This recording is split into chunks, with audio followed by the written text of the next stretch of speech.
Ever felt like you're talking to a brick wall when dealing with a difficult person? You're trying to connect and solve a problem, but they just want to win, to dominate, to control. It's exhausting, right? This is what psychologists call an asymmetrical conflict. You want connection. They want control. And here's the tough part. Your usual tools, empathy, reason, trying to find common ground, they don't work here. In fact, they make things worse. They're like fuel for the fire. So, what do you do when you can't just walk away? Maybe it's a co-parent, a boss, or a family member. Today, we're diving into 4 psychology-based hacks to handle these high-conflict people without getting into a fight. This isn't about winning an argument. It's about reclaiming your peace and your sanity. First up is the gray rock method. Imagine you're a boring gray rock. You're uninteresting, unreactive. When they try to provoke you, you give them nothing. Short, factual answers. Okay, I hear you. I'm not discussing that. Why does this work? It's based on a principle called behavioral extinction. High-conflict people feed on your emotional reactions. When you stop giving them that supply, their behavior has no reward, and over time, it fades. Be prepared, though. When you first do this, they might escalate their behavior. This is called an extinction burst. They're trying harder to get the reaction they're used to. Stay strong, stay boring. But what if you can't be a total rock? In a professional or co-parenting setting, that might look uncooperative. That's where the yellow rock method comes in. It's a moderated version. You're still emotionally detached, but you're polite and professional. Think of it like this. Hi, thanks for the email. The deadline is Tuesday at 3 p.m. Please confirm you have the files. Best regards. You're maintaining a boundary without giving them any emotional ammunition.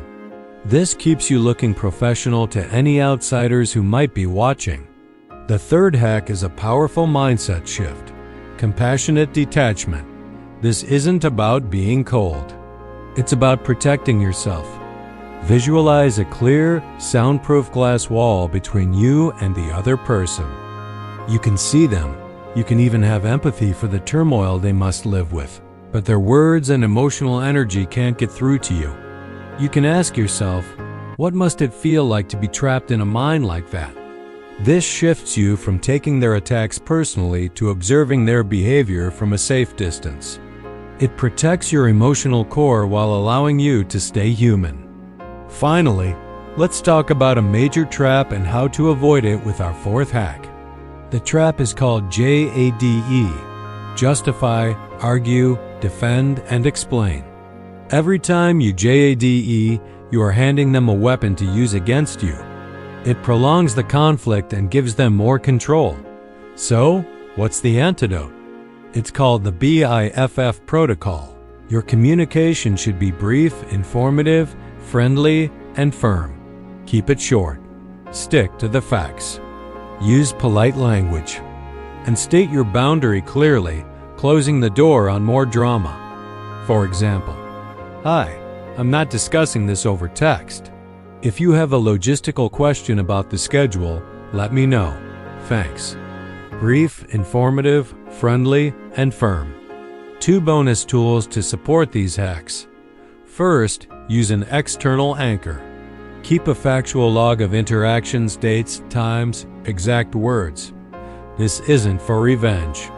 It's to keep you grounded in reality when they try to gaslight you. Second, trust your body. This is called somatic validation. That knot in your stomach, that tightness in your chest, that's your body's alarm system telling you something is wrong, even if their words sound sweet. Listen to it. Remember, you cannot fix a high-conflict person with empathy. It's like trying to run new software on broken hardware.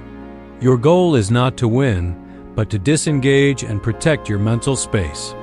By using gray rock, yellow rock, compassionate detachment, and the B.I.F.F. protocol, you stop feeding the conflict and start reclaiming your life.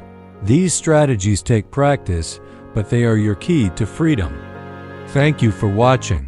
And don't forget to like and subscribe to Story by Caring Guy for more tools to build a healthier life.